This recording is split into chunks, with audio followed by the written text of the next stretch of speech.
Hello बच्चों। तो चलिए स्टार्ट करते हैं आज का क्लास। आज हम लोग पढ़ने वाले हैं न्यूटन्स सेकंड लॉ। तो हेडिंग डालो Newton's second law. Newton's second law, इसको बोलते हैं एनएसएल। ठीक है, इसको बोलते हैं एनएसएल। ठीक, देखो बच्चों, बात ये होता है कि न्यूटन सेकंड लॉ को जानने से पहले हम लोग को एक टर्म के बारे में जानना बहुत जरूरी होता है, that is called linear momentum. That is called linear momentum. तो सबसे पहले हम उसको जानेंगे कि लीनियर मोमेंटम होता क्या है। लीनियर मोमेंटम, ठीक है।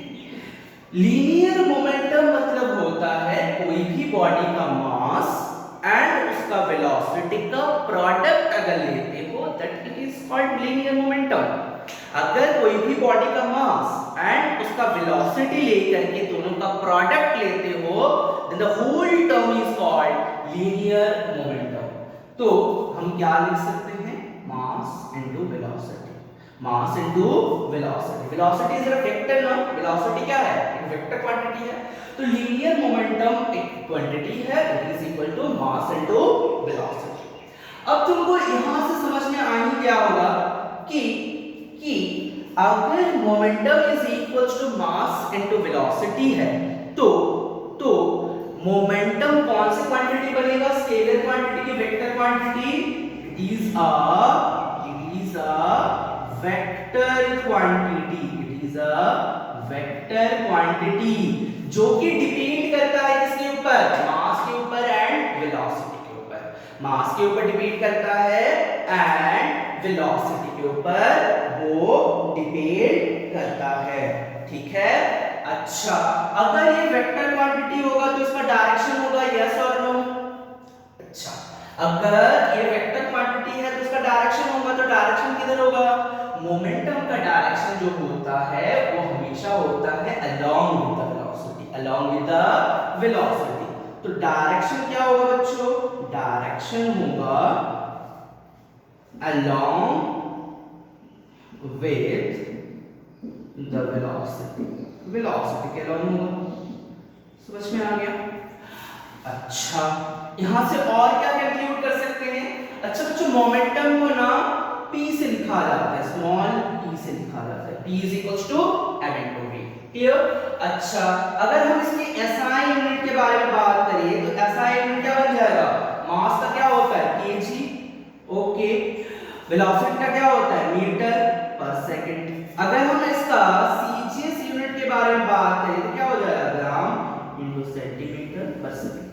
ठीक है, तो ये हो गया मेरा लीनियर मोमेंटम का छोटी सी कहानी कि लीनियर मोमेंटम क्या होता है। अब बच्चे परेशान होते हैं कि सर कैसे लीनियर मोमेंटम जो है वो न्यूटन सेकंड लॉ पे काम पे आता है। ठीक है, देखो न्यूटन सेकंड लॉ जो बात बताता है, न्यूटन सेकंड लॉ जो हम लोग को बताता है, तो उसमें जो कंडीशन होता है वो होता है F external is not equal to 0। हम लोग फर्स्ट लॉ पे क्या देखे थे कि net external force on a body क्या हो रहा था, 0 हो रहा था। Second law is based on अगर F external, net external force अगर 0 ना हो तो क्या होगा।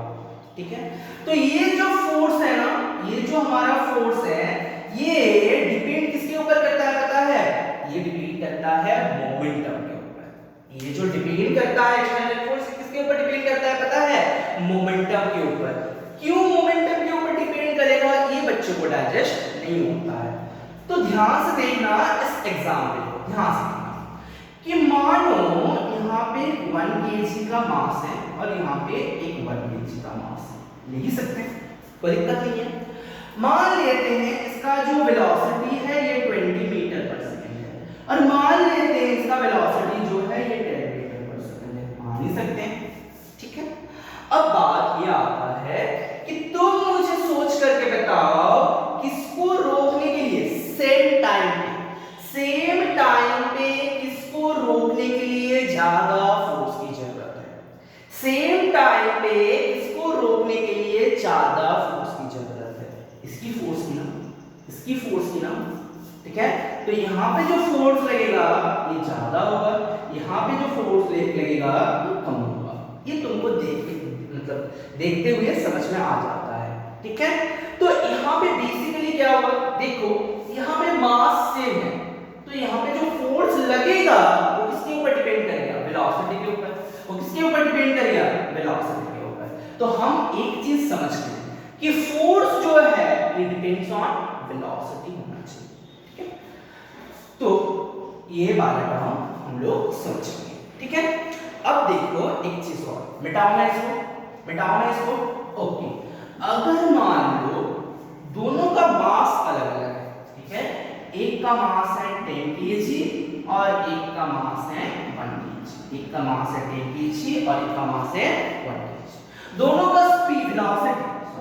का वेलोसिटी सेम है, इसका भी 10 मीटर पर सेकंड और इसका भी 10 मीटर पर सेकंड, दोनों का वेलोसिटी सेम है, ठीक है। अब तुम मुझे सोच करके बताओ कि ये दोनों बॉडीज में किसको रोकने के लिए ज्यादा फोर्स की जरूरत है।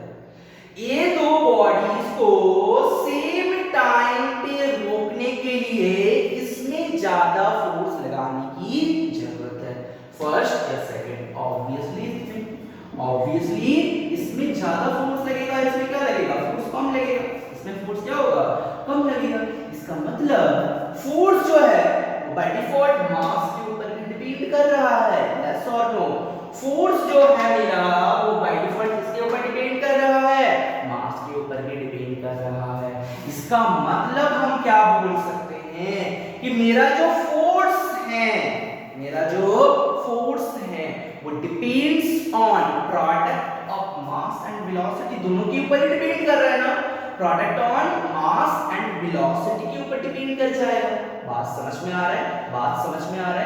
तो इसीलिए हम लोगों ने एक क्वांटिटी लेकर के आए, that is called linear momentum, जिसके ऊपर फोर्स डिपेंड कर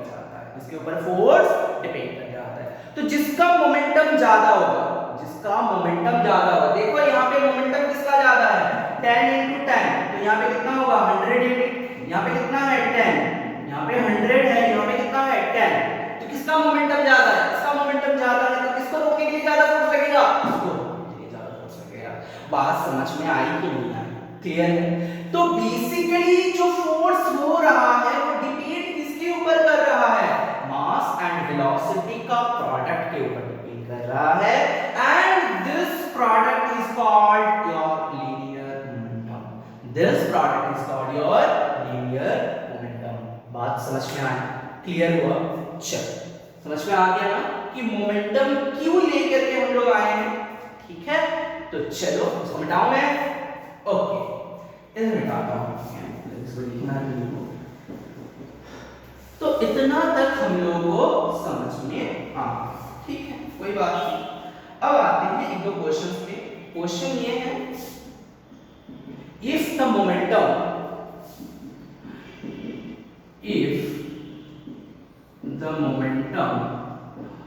of the two bodies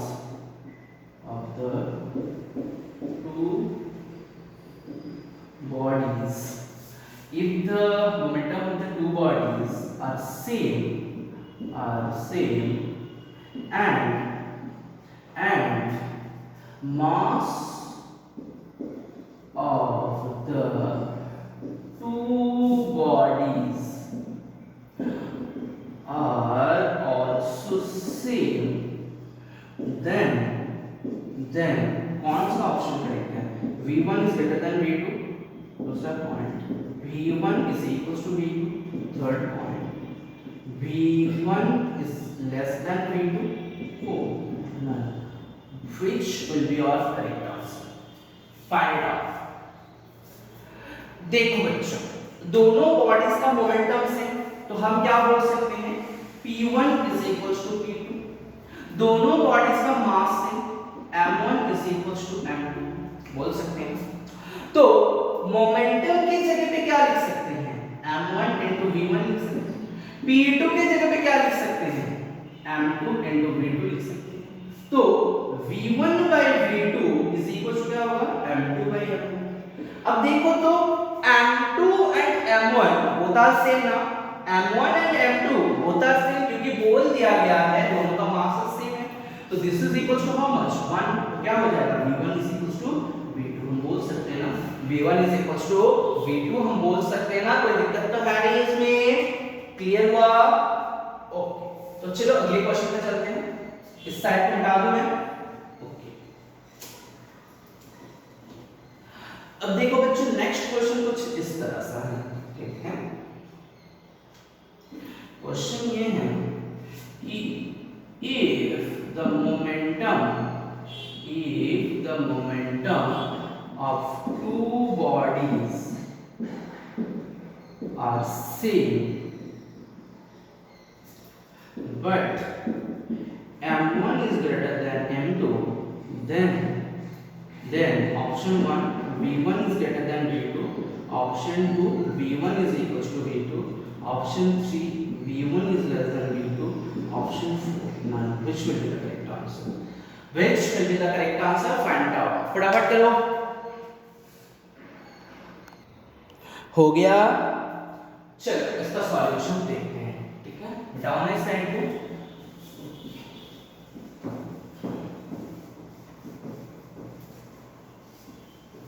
बात ये बच्चों की कंडीशन क्या बोल दिया गया है कि मोमेंटम दोनों का सेम, तो हम क्या बोल सकते हैं p1 is equals to p2 बोल सकते हैं, ठीक है। अब p1 is equals to क्या लिख सकते हैं m1 p1 is equals to p2 is equals to क्या लिख सकते हैं बच्चों p2 is equals to लिख सकते हैं m2 p2। अब यहां से क्या लिख सकते हैं m1 by m2 is equals to, सही लिख रहे हैं ना। अच्छा, तुमको v1 का रिलेशन चाहिए ना, तो v1 देखो, तो क्या लिखे v1 by v2 is equals to m2 by m1, m2 by m1। तो देखो तो बच्चों यहाँ पे क्या दिया गया है m1 greater than m2 ना, यहाँ पे क्या दिया गया है m1 greater than m2 ना, तो m1 by m2 is greater than 1, m1 by m2 is greater than 1। और अगर हम उल्टा लिखते हैं तो m2 by m1 always less than 1, m2 by m1 is less than 1, तो m2 by m1 क्या होगा less than 1। तो क्या बोल सकते हैं v1 by v2 is equals to, sorry v1 by v2 is less than 1, तो क्या बोल सकते हैं v1 is less than v2, v1 is less than v2। तो कौन सा ऑप्शन करेक्ट होगा ऑप्शन 3, ऑप्शन 3। बात समझ में आया, क्लियर हुआ, कोई दिक्कत तो है नहीं इसमें, ठीक है। मिटाओ मैं इसको, हो गया ना। चलो एक चीज और देखते हैं, ठीक है। ये तो मोमेंटम का कांसेप्ट हो गया है, तो हम लोग समझ ही सकते हो कि मोमेंटम बात क्या है, simply mass and velocity is nothing but momentum. और तुमको हम लोग समझा दिए हैं कि क्यू जो फोर्स होता है वो मोमेंटम के ऊपर डिपेंड करता है, ठीक है।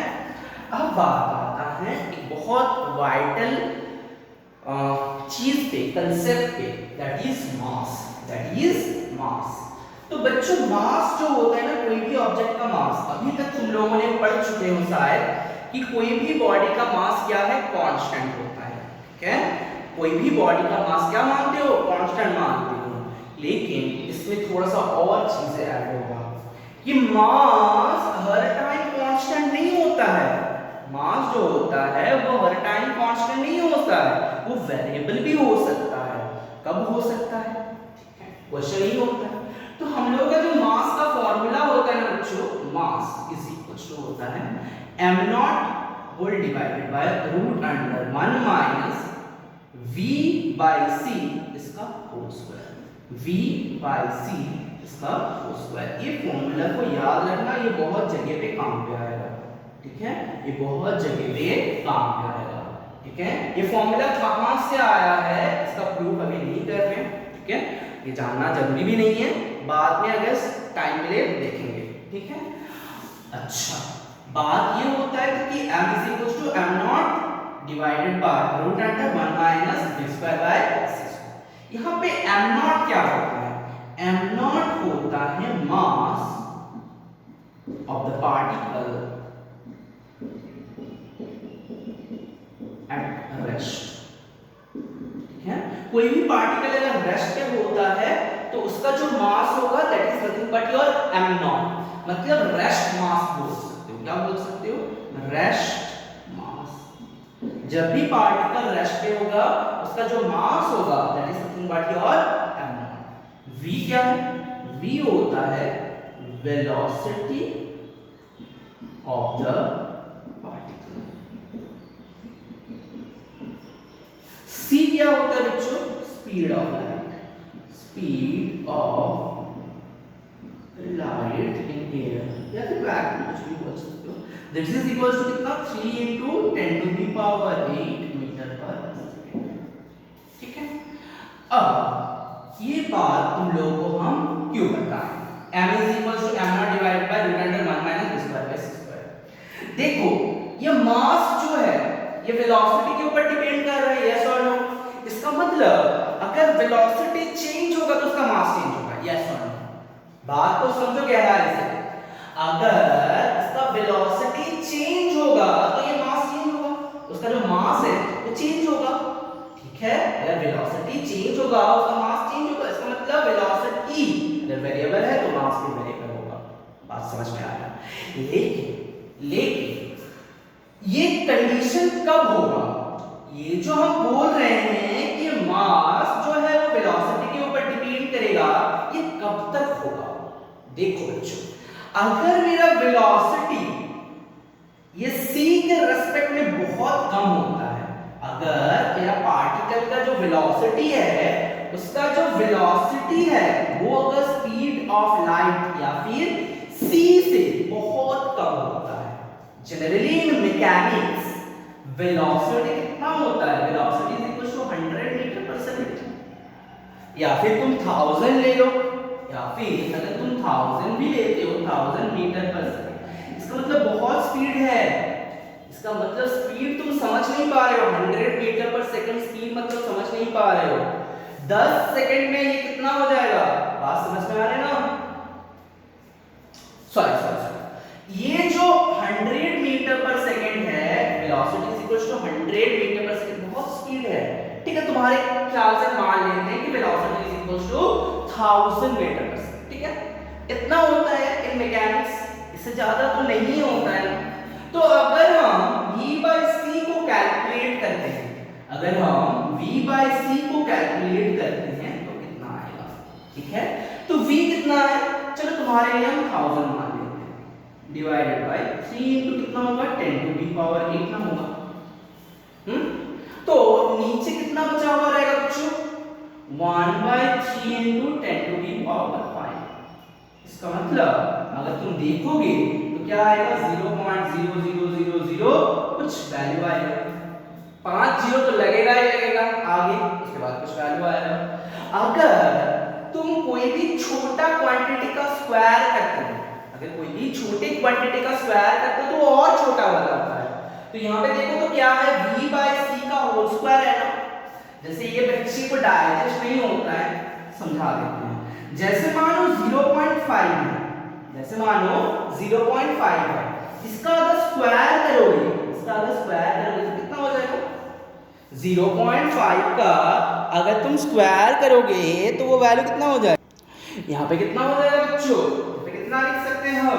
0.25 लिख सकते हैं ना। तो देखो 0.5 बड़ा है कि 0.25 बड़ा है? 0.5 बड़ा है। तो कोई भी छोटी क्वांटिटी का अगर तुम स्क्वायर करते हो वो और छोटा हो जाता है। जैसे कि तुम अगर 0.2 का होल स्क्वायर करोगे, 0.2 का होल स्क्वायर करोगे तो कितना हो जाएगा? 0.04 ना आ जाएगा? 0.04 ना आ जाएगा? देखो कौन बड़ा है? 0.2 बड़ा है कि 0.04 बड़ा है? 0.2 बड़ा है। तो कोई भी छोटी क्वांटिटी का अगर स्क्वायर करते हो तो वो और छोटा हो जाता है। ठीक है, तो यहाँ पे देखो बच्चों हुआ क्या है? यहाँ पे क्या हुआ है? कहाँ गया? हाँ, v by c का होल स्क्वायर बोला गया है। तो v by c का अगर होल स्क्वायर करोगे तो ये जो 0.0005 जीरो लगा है इसमें और जीरो ऐड हो जाएगा, यस और नो? इसमें और जीरो ऐड हो जाएगा मतलब वो वैल्यू बहुत छोटा हो जाएगा। तो बहुत छोटा हो जाएगा मतलब जीरो के बराबर, बहुत छोटा अगर हो जाएगा तो हम क्या बोल सकते हैं बच्चों कि v/c का जो होल स्क्वायर है ये नेग्लिजिबल है, ये नेग्लिजिबल है, इसको नेग्लिजिबल मान सकते हैं, मतलब ये 0 के बराबर। इसको क्या मान सकते हैं बच्चों? 0 के बराबर मान सकते हैं, ठीक है, क्योंकि बहुत छोटा होगा 0.0000 बहुत छोटा, ठीक है। तो अल्टीमेटली तुम्हारा मास तब क्या आएगा? Mass is equal to m0 divided by root under 1 minus v/c का होल स्क्वायर कितना है बच्चों? 0। तो अल्टीमेटली क्या हो जाएगा? m is equal to m0 आ जाएगा, m is equal to m0 आ जाएगा बच्चों। बात समझ में आया? तो देखो अगर v बहुत छोटा होगा, v is very very less than c, v is very very less than c, तो उसका जो मास होगा it is nothing but your rest mass, it is nothing but your rest mass. तुम्हारा जो मास होगा it is nothing but your rest mass. बात समझ में आ रहा है? क्लियर हो रहा है? तो इन मैकेनिक्स हम लोगों का जो वेलोसिटी होता है वो ऐसे ही होता है, इससे ज्यादा नहीं होता है, ठीक है। तो वो जो वेलोसिटी हम लोग मैकेनिक्स पे लेते हैं वो very very less than c होता है। वेलोसिटी जो मेरा होता है वो very very less than c होता है, बहुत छोटा होता है c से, ठीक है। तो इसलिए हम लोग मानते हैं in mechanics mass is constant, mass is constant. लेकिन अगर ऐसा कंडीशन आ गया कि v is comparable to c, v is comparable to c, तब जाकर के दिक्कत आ जाएगा, तब जाकर के मास जो है उसका रेस्ट मास के बराबर नहीं होगा, वो चेंज हो जाएगा। वो क्या हो जाएगा बच्चों? चेंज हो जाएगा। खैर उसमें जाना नहीं है, हम लोगों का मैकेनिक्स है भाई, तो मैकेनिक्स पे होता है v जो होता है बहुत छोटा होता है c से जनरली, इसलिए हमारा जो मास होता है वो हमेशा कांस्टेंट होता है और वो किसके बराबर होता है? रेस्ट मास के बराबर। जबकि मास जो है, बॉडी जो है, पार्टिकल जो है वो रेस्ट है, उसके मास के बराबर होता है, ठीक है। क्लियर हुआ? तो हम मास को कांस्टेंट लेंगे। क्लियर? कितना क्लियर है? मिटाओ मैं इसको। ओके अच्छा बच्चों एक चीज और देखते हैं कि अगर हम चेंज ऑफ मोमेंटम लेते हैं, ठीक है, ये सब जो चीजें हो रहा है ना ये हमारा बेस क्लियर हो रहा है फॉर न्यूटन सेकंड लॉ, तब जाकर तुम समझ में आएगा तुमको कि वो जो फॉर्मूला आता है ना हम लोग बहुत बार यूज करते हैं F = ma, तो वो फॉर्मूला की वजह से हम इतना कहानी कर रहे हैं, ठीक है। एक चीज और देखना कि change in momentum, change in momentum, change in momentum जो होता है बच्चों ये क्या होगा? कोई भी चीज का चेंज लेने के लिए क्या करना है? मोमेंटम जो होता है मेरा वो तो m * v होता है, यस और नो। तो चेंज अगर लिखना है तो क्या लिखते हैं हम लोग? डेल * mv, डेल * mv लिखते हैं, यस और नो लिखते हैं कि नहीं? अच्छा तो इसका जो फॉर्मूला होता है ये आगे जा करके पढ़ोगे, इसका जो फॉर्मूला होता है ना हम लिख देते हैं, आगे जा करके तुम पढ़ोगे, कोई मत पूछना कि ये कहां से आ रहा है, ठीक है। देखो चेंज ऑफ mv मतलब दोनों चीजों का चेंज ना, मतलब मास का भी चेंज होगा, वेलोसिटी का भी चेंज होगा, यस और नो। तो अगर हम दोनों चीज का चेंज लिखते हैं तो हम इसको ऐसे लिख सकते हैं, कैसे? m into mass into change in velocity plus velocity into change in mass, ये हम लिख सकते हैं। ये फॉर्मूला होता है, आगे जाकर के पढ़ोगे, डोंट वरी अबाउट दिस, तुमको जस्ट हम समझाने के लिए बोल रहे हैं, ठीक है।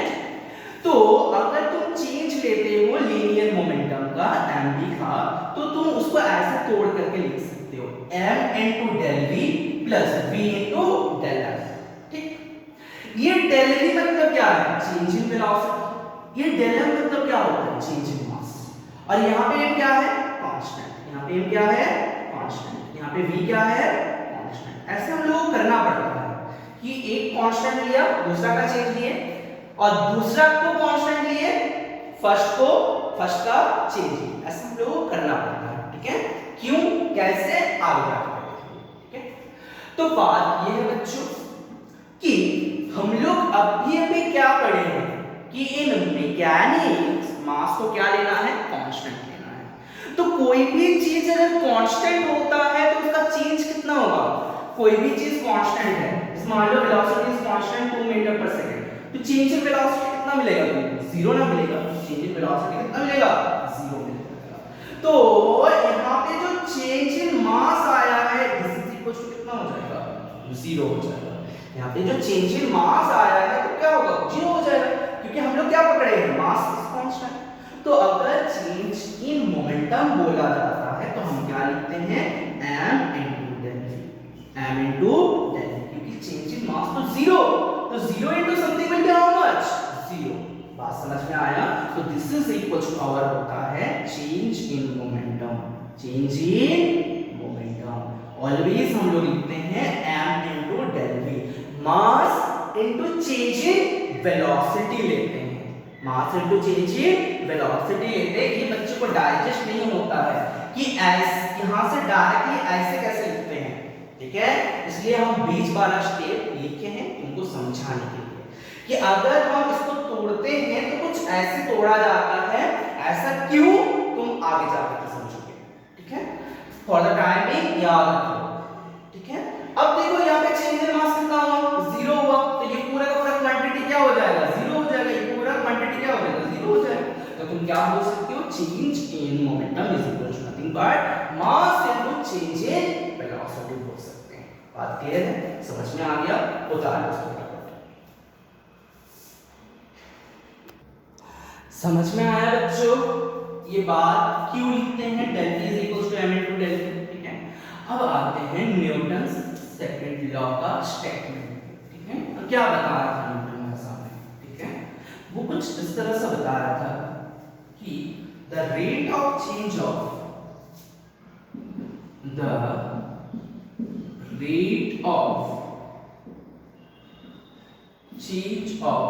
linear momentum,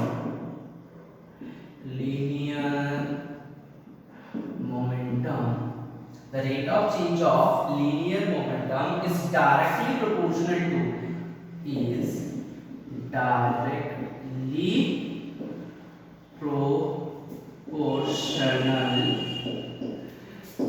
to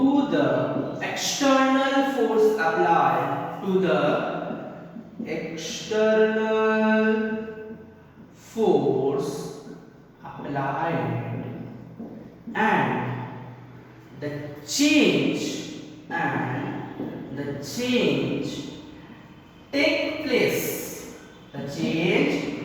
take places in the direction of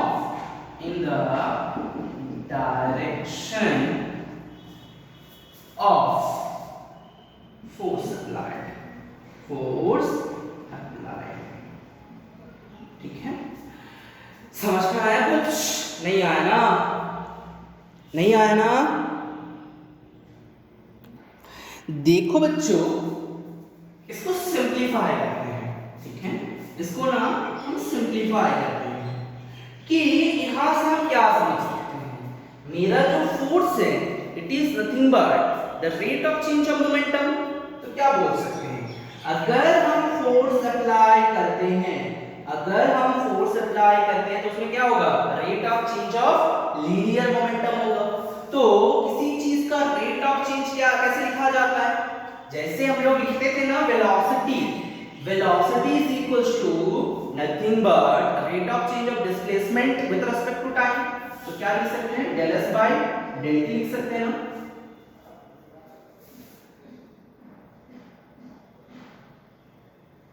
ठीक है, तो v इज इक्वल टू क्या लिख सकते हैं, del s by del t, मतलब rate of change of displacement with respect to the time, yes और नो। तो यहाँ पे भी अगर मुझे रेट ऑफ चेंज लेना है लीनियर मोमेंटम का तो हम क्या लिख सकते हैं बच्चों, del p divided by del t लिख सकते हैं, del p divided by del t लिख सकते हैं। तो न्यूटन सेकंड लॉ से मुझे जो पता चला है कि मेरा जो फोर्स होता है this is nothing but rate of change in linear momentum. जब भी हम फोर्स लगाएंगे उसमें क्या होगा, rate of change in linear momentum. तो rate of change in momentum momentum होगा। ठीक, तो चेंज इन मोमेंटम मतलब क्या लिख सकते हैं? Del P by del T लिख सकते हैं। किसी को कोई तकलीफ नहीं है? अच्छा, डेल पी मतलब क्या लिख सकते हैं? Del into M into V लिख सकते हैं ना, whole divided by del T लिख सकते हैं। क्या सॉल्व? अच्छा बच्चों, अगर del of M V divided by del of T लिखते हैं तो इसका मतलब मुझे क्या पता है? थोड़ी देर पहले ही देखे हैं कि मास जो होता है वो कांस्टेंट होता है, चेंज ओनली किसका होता है? v का। अच्छा, मोमेंटम का चेंज इन मोमेंटम अगर लिखना होता है तो क्या लिखते हैं? Mass into change in velocity, mass into change in velocity लिखते हैं। तो यहां से हम डायरेक्टली क्या लिख सकते हैं? m into del v by del t लिख सकते हैं, m into del v by del t लिख सकते हैं। अच्छा बच्चों देखो, तो यहां से कुछ चीज के बारे में याद आ रहे हैं कि del v by del t क्या है? मेरा एक्सीलरेशन है। इसका मतलब मास इनटू एक्सीलरेशन है। ये किसका वैल्यू है? फोर्स का। कौन सा फोर्स? External force. तो हम यहां से क्या कंक्लूड कर सकते हैं कि मेरा जो F नेट है या फिर नेट एक्सटर्नल फोर्स है, मेरा जो नेट एक्सटर्नल फोर्स है, this is nothing but your mass into acceleration. This is nothing but your mass into acceleration बोल सकते हैं ना। कोई दिक्कत तो है नहीं? कोई दिक्कत तो है नहीं? तो फोर्स इज इक्वल टू हो गया मास इनटू एक्सीलरेशन। अब थोड़ा सा समझते हैं कि न्यूटन साहब ने बताया क्या था। ये तो तुमको समझ में आ रहा है कि अगर हम एक्सटर्नल फोर्स को जीरो नहीं करते हैं, मतलब नॉट इक्वल टू जीरो होगा, देन एक्सीलरेशन क्या होगा? Not equal to zero. इसका मतलब without applying a force acceleration नहीं हो सकता है। जब तुम फोर्स लगाओगे तब तुम्हारा एक्सीलरेशन होगा। अगर तुम कोई भी फोर्स नहीं लगाते हो, एक्सीलरेशन विल बी जीरो। तो विदाउट अप्लाइंग एनी फोर्स तुमको एक्सीलरेशन नहीं मिल सकता है। अब बच्चों सोच करके देखो, अगर तुमको एक्सीलरेशन नहीं मिलेगा तो चेंज इन मोमेंटम क्या होगा? जीरो ना हो जाएगा। बात समझ में आ रहा है? नहीं आ रहा है ना? ठीक है, समझाते हैं। मिटाओ ना इसको। ओके, देखो हुआ क्या है कि मान कोई भी बॉडी जा रहा था 10 मीटर पर सेकंड स्पीड से, ठीक है। अब ये कंटीन्यूअस उसी स्पीड पे मूव करेगा, सेम डायरेक्शन पे उसी स्पीड पे मूव करेगा जब तक तुम कोई एक्सटर्नल फोर्स अप्लाई नहीं करोगे। उसका स्पीड बढ़ेगा क्या? तुम लोग फर्स्ट लॉ पे क्या देखे थे कि कोई भी बॉडी के ऊपर अगर हम फोर्स अप्लाई नहीं करते हैं तो वो कांस्टेंट स्पीड से सेम डायरेक्शन पे मूव करता जाता है। तो जब तक फोर्स अप्लाई नहीं करोगे उसका वेलोसिटी बढ़ेगा क्या? नहीं बढ़ेगा। समझ में आ रहा है? इसका मतलब ये उतना ही स्पीड से चलता हुआ जाएगा जब तक कि तुम उसके ऊपर फोर्स अप्लाई नहीं करोगे। अगर मान लो तुम इस डायरेक्शन पे ना फोर्स अप्लाई कर दिए, इस डायरेक्शन पे फोर्स अप्लाई कर दिए, कुछ भी फोर्स, ठीक है, तो मान लेते हैं force is equal to 5 metre तुमने अप्लाई कर दिया, तो उसका वेलोसिटी में चेंज आएगा कि नहीं आएगा? तो मान लेते हैं इसका वेलोसिटी में जो चेंज आएगा that is equal to 20 metre पर सेकंड। मतलब 5 न्यूटन फोर्स अप्लाई किए इस बॉडी के ऊपर, तो इसमें वेलोसिटी कितना हो गया? 20 मीटर पर सेकंड हो गया। अब बच्चों देखो, तो इसमें जब भी फोर्स लगाया, यहां पे जब भी हम फोर्स लगाए उसका वेलोसिटी चेंज हो गया। वेलोसिटी चेंज हो गया मतलब उसमें मुझे क्या दिखेगा? चेंज इन मोमेंटम दिखेगा कि नहीं दिखेगा? चेंज इन मोमेंटम दिखेगा कि नहीं दिखेगा? हाँ पापा दिखेगा ना। P इज इक्वल्स टू क्या? P is equals to mv होता है, ठीक है। अगर डेल p लेते हैं तो डेल ऑफ mv, तो m एंड क्या हो जाएगा? Del of v। Del of v कितना आएगा? 0 आएगा क्या? नहीं। यहाँ पे क्या है? 20, यहाँ पे क्या है? 10। तो हम लोग क्या लिखते हैं? चेंज मतलब क्या लिखते हैं बच्चों? Final minus initial. तो v फाइनल माइनस पोटेंशियल, तो क्या हो जाएगा m into 20 minus 10। यस और बात समझ में आ रही। लेकिन अगर हम कुछ फोर्स अप्लाई ही नहीं करते, अगर मान लो हम कुछ फोर्स अप्लाई ही नहीं किए, तो यहाँ पे जितना स्पीड होगा थोड़ी देर बाद उसका स्पीड सेम ही होगा, मतलब 10 ही होगा। तब जा करके अगर तुम चेंज इन मोमेंटम ढूंढते हो मिलेगा क्या? नहीं ना। Del p is equal to क्या लिख सकते हैं? डेल ऑफ m भी लिख सकते हैं। This is equal to m into delta v। अच्छा बच्चों, यहाँ पे क्या लिख सकते हैं? m into v final minus v initial ना लिखेंगे। v फाइनल कितना है? 10, v इनिशियल कितना है? 10। This is equal to 0। Clear? तो अगर तुम कोई फोर्स अप्लाई ही नहीं करोगे तो उसका चेंज इन मोमेंटम कितना होगा? 0 हो जाएगा। उसका चेंज इन मोमेंटम क्या होगा? 0 हो जाएगा। बात समझ में आ रहा है? अगर तुम फोर्स अप्लाई करते हो तो उसका जो वेलोसिटी है वो क्या होगा? बढ़ जाएगा। उसका जो वेलोसिटी है वो क्या होगा? बढ़ जाएगा। बात समझ में आया? मतलब उसी डायरेक्शन में अगर अप्लाई करोगे तो बढ़ जाएगा, ये घट भी सकता है। ठीक है, बात समझ में आया? अब देखो, ये तो तुमको समझ में आ गया क्यों ये directly proportional to the external force apply होता है। तुम इसमें ज्यादा फोर्स लगाओगे तो ज्यादा चेंज इन वेलोसिटी आएगा। यस और नो? तुम सोच करके देखो ना, इस पेन के ऊपर थोड़ा सा फोर्स लगा, पेन जा रहा है ऐसे, थोड़ा सा फोर्स लगा दे तो थोड़ा बढ़ा, लेकिन अगर ज्यादा फोर्स लगा दोगे तो ये ज्यादा बढ़ जाएगा। तो वेलोसिटी का चेंज ज्यादा होगा कब? जब तुम ज्यादा फोर्स अप्लाई करोगे। वेलोसिटी का चेंज कम होगा कब? जब तुम कम फोर्स अप्लाई करोगे। बात समझ में आई? तो अगर तुम्हारा वेलोसिटी ज्यादा चेंज हो जाता है, जैसे छोड़ो, इतना तुमको अगर क्लियर नहीं हो रहा है तो ऐसे सोचो, तुमको अगर क्लियर ये चीज नहीं होता है ना तो ऐसे सोचो कि एग्जांपल सोचो कि एक बॉडी है, यहाँ पे एक बॉडी है, ठीक है, इसमें फोर्स लगा रहे हो तुम 10 न्यूटन और इसमें फोर्स लगा रहे हो तुम 5 न्यूटन। ठीक है, दोनों का इनिशियल स्पीड जो था वो 10 मीटर पर सेकंड था, इसका भी 10 मीटर पर सेकंड था। जब तुम 5 न्यूटन ऑफ फोर्स लगाओगे तो उसका स्पीड मान लो 20 मीटर पर सेकंड हो गया। जब तुम इसके ऊपर 10 न्यूटन ऑफ फोर्स लगा रहे हो तो मान लो इसका स्पीड 30 मीटर पर सेकंड। ज्यादा फोर्स लगाओगे तो ज्यादा वेलोसिटी होगा ना। तो देखो किस केस में चेंज इन वेलोसिटी ज्यादा है, किस केस में चेंज इन वेलोसिटी ज्यादा है। इसमें चेंज इन वेलोसिटी कितना है? 20 माइनस 10। इसमें चेंज इन वेलोसिटी कितना है? 30 माइनस 10। तो यहाँ पे हो रहा है 30 माइनस 10 इज इक्वल टू 20। यहाँ पे कितना हो रहा है? 20 माइनस 10 इज इक्वल टू 10। तो अगर तुम ज्यादा फोर्स अप्लाई करोगे तो ज्यादा चेंज इन वेलोसिटी मिलेगा। क्लियर? समझ में आया? समझ में आया?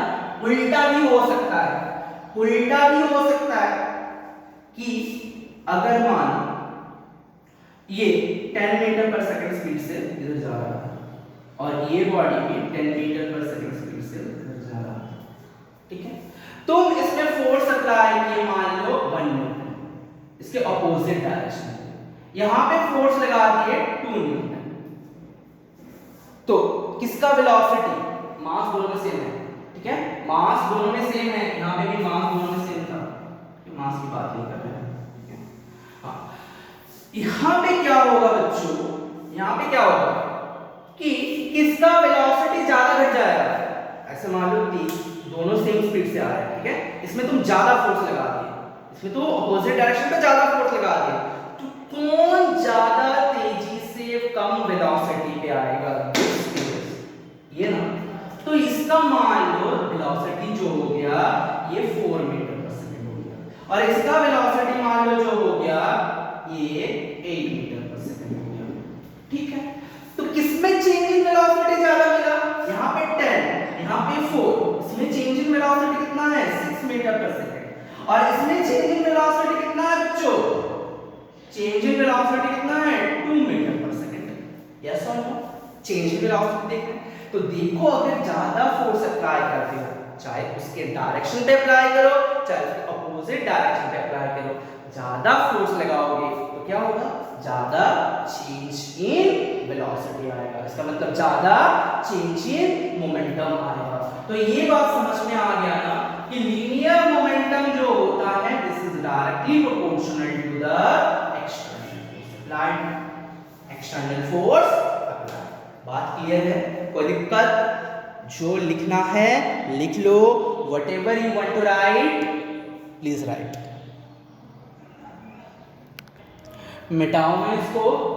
ओके, तो ये तुमको समझ में आ गया है। तो यहाँ पे हम लोग क्या बोल सकते हैं कि नेट एक्सटर्नल फोर्स जो होता है, नेट एक्सटर्नल फोर्स जो होगा न्यूटन सेकंड लॉ के हिसाब से, that is called mass into acceleration, that is called mass into acceleration. ठीक है, F नेट जो होगा this is called mass into acceleration, ये होता है न्यूटन सेकंड लॉ। और यहाँ पे एक चीज तो और भी कंक्लूड कर सकते हैं कि जब तुम फोर्स नहीं लगाओगे, जब F net is equals to 0 होगा, then A is equals to 0 है। अगर F net is not equals to 0 है, तब जाकर के क्या होगा, A not is equals to 0, A not is equals to 0। तो ये देखो, ये कंडीशन कौन सा कंडीशन है, न्यूटन फर्स्ट लॉ है ना, ये तो फर्स्ट लॉ है। क्या, जब एक्सीलरेशन इज इक्वल टू 0 होगा तो उसमें दो कंडीशन मिल सकता है, आइदर तो बॉडी रेस्ट पे हो सकता है, या फिर कांस्टेंट स्पीड से सेम डायरेक्शन पे मूव कर सकता है। ठीक है, तो ये तुम्हारा फर्स्ट लॉ हो गया। तो न्यूटन सेकंड लॉ से पूछता है कभी-कभी कि न्यूटन फर्स्ट लॉ से न्यूटन सेकंड लॉ से न्यूटन फर्स्ट लॉ को प्रूव करो। प्रूव करने का तरीका यही है कि नेट फोर्स अप्लाई नहीं करोगे तो एक्सीलरेशन 0, तो आज दो कंडीशन हो सकता है, भाई तो है न्यूटन फर्स्ट लॉ। ठीक है, क्लियर हुआ? और जब तुम फोर्स अप्लाई करोगे तभी एक्सीलरेशन आना पॉसिबल है। विदाउट फोर्स एक्सीलरेशन नहीं आएगा, विदाउट फोर्स एक्सीलरेशन नहीं आएगा। बात क्लियर है? पूरा क्लियर है? डाउन में इसको। ओके, तो हम यूनिट्स के बारे में थोड़ा सा देख लेते हैं कि फोर्स का यूनिट्स क्या क्या होता है। ठीक है, SI unit of force, SI unit क्या होता है बच्चों? एसआई यूनिट होता है न्यूटन एंड सीजीएस यूनिट होता है डाइन। ये ना बचपन से पढ़ते आ रहे हैं। तो 1 न्यूटन इज इक्वल टू क्या होता है, 10 टू दी पावर 5 डाइन। तो ऐसे मत समझ लेना कि newton 10 to the power 5 dyne के बराबर थे। अरे डाइन मतलब डायल बोल रहे हैं, ऐसा नहीं है, ये डाइन है नॉट डाइन। ठीक है, क्लियर है? ओके, तो बात ये है कि इस चीज को प्रूफ किया जा सकता है कैसे, कि मुझे क्या पता है कि F is equal to mn पता है। अगर मेरा force is equal to 1 newton है तो यहाँ पे क्या लिख सकते हैं, 1 kg into 1 kg into 1 metre पर सेकंड स्क्वायर में लिख सकते हैं। देखो बच्चों, फोर्स इज इक्वल टू अगर mn होता है एंड फोर्स को हम अगर 1 न्यूटन लेते हैं तो हम ऐसे लिख सकते हैं ना, 1 kg इंटू 1 मीटर पर सेकंड स्क्वायर। अब तुमको कहाँ पे जाना है, डाइन पे जाना है, इसका मतलब सीजीएस यूनिट पे जाना है, सीजीएस यूनिट पे जाना है। तो केजी का सीजीएस क्या होगा, ग्राम। तो 1 kg मतलब कितना ग्राम, 1000 ग्राम इंटू 1 मीटर पर second is equal to how much centimetre पर सेकंड स्क्वायर, 100 सेंटीमीटर पर सेकंड स्क्वायर होगा। तो अल्टीमेटली देखो यहां से क्या आ जाएगा, 1000 into 100 that is equals to 10 to the power 5 gram per centimetre square. Gram per centimetre sorry, gram into centimetre पर सेकंड स्क्वायर। यही होगा ना सीजीएस यूनिट, तो यही होगा ग्राम इनटू सेंटीमीटर पर second square. This is nothing but your dyne ना, this is nothing but your dyne. तो हम क्या बोल सकते हैं बच्चों, 1 newton is equal to 10 to the power 5, 1 newton is equal to 10 to the power 5 dyne. Clear है? कोई दिक्कत तो है नहीं इसमें? ठीक है, चलो उतार लो, जो भी लिखना है लिख लो। हो गया बच्चों? तो एक काम करते हैं, ये आज का क्लास यहीं तक रखते हैं। अगले क्लास में हम लोग क्या करेंगे ना, न्यूमेरिकल्स करेंगे कुछ, उसके बाद और जो पार्ट बचा हुआ है जैसे कि फोर्स एंड मास के बीच में जो कर्व होता है, एक्सेलरेशन, मास के बीच में जो कर्व होता है, वो सब चीजों के बारे में हम लोग पढ़ेंगे, लेकिन थोड़ा बहुत न्यूमेरिकल्स करने के बाद। ठीक है, क्लियर? तो आज का क्लास यहीं तक रखते हैं, अगली क्लास में मिलते हैं। टाटा।